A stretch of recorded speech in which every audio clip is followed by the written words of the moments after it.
हर स्त्री के अंदर उस माँ दुर्गा का रूप है, जो त्याग की मूर्त है, जो जननी है, जो प्यार की मूर्ति है, जो पालनहारी है, जिसने बड़े बड़े ऋषि मुनियों को, बड़े बड़े राजा महाराजाओं को जन्म दिया, जिसने ऐसा कुछ किया कि जब भी इस पृथ्वी पर संकट आया तो दुष्टों का विनाश किया, दुनिया को, सृष्टि को बचाया। उस जगत जननी माँ, उस जगत जननी औरत जो का सम्मान हमें करना चाहिए। जो औरत सही सच्ची है, चरित्रवान है, कभी भी उसके विवेक की परीक्षा नहीं लेनी चाहिए, कभी भी उसके आत्मसम्मान को चोट नहीं पहुंचानी चाहिए।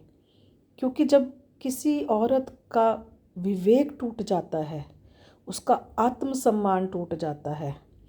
तो एक बार तो वो अंदर से बिखर जाती है,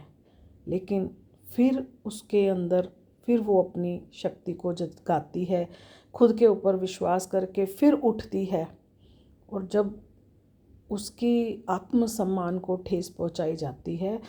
तो उसके अंदर जो देवी बैठी है, अगर दुर्गा बैठी है, सरस्वती बैठी है, ममता की मूर्त है, तो फिर वो काली के रूप में भी है, तो काली भी उसी का रूप है। तो आपको जो काली है वो उसका स्थान सिर्फ मंदिर में नहीं है, वो उस स्त्री का रूप भी है जो कभी भी गलत के आगे नहीं झुकती, अपने आत्मसम्मान को ठेस पहुँचे तो वहाँ नहीं झुकती, जो जलती है पर राख नहीं होती, कभी हिम्मत नहीं हारती,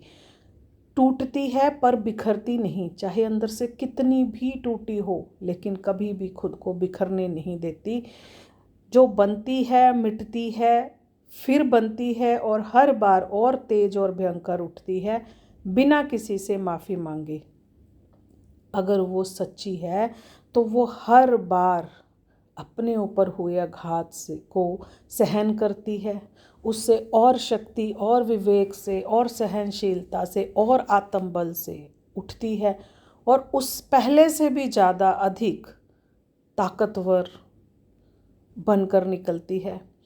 ये जो आदि शक्ति है, जो माँ का रूप है, हर स्त्री के अंदर विद्यमान है। तो इसलिए हमें हर स्त्री की इज्जत करनी चाहिए, चाहे वो हमारी माँ हो, बेटी हो, बहन हो, कोई भी घर की स्त्री हो, हमें स्त्री का सम्मान करना चाहिए। कहते हैं कि जिस घर में स्त्री का सम्मान होता है उस घर में लक्ष्मी जी कभी भी नाराज़ नहीं होती, क्योंकि जो औरत है उसके अंदर लक्ष्मी भी है, दुर्गा भी है, काली भी है, सरस्वती भी है।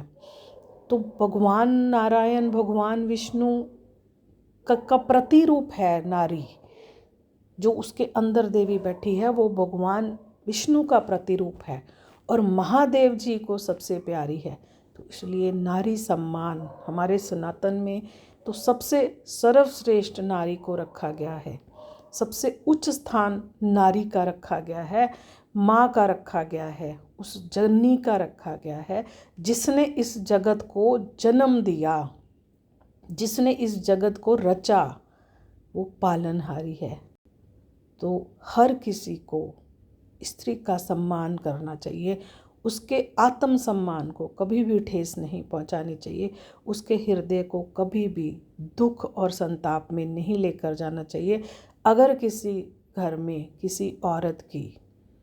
इज्जत नहीं होती, उसके आत्मसम्मान को ठेस पहुंचाई जाती है, उसे गालियां दी जाती हैं, उसकी बेकदरी की जाती है, तो वहाँ पर कभी भी सुख समृद्धि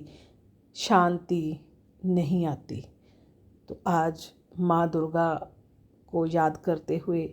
मैं आप सभी को माँ दुर्गा का कहती हूँ कि हे माँ दुर्गा, अपना आशीर्वाद सभी स्त्रियों पर बनाए रखना। जय माँ काली, जय माँ दुर्गा।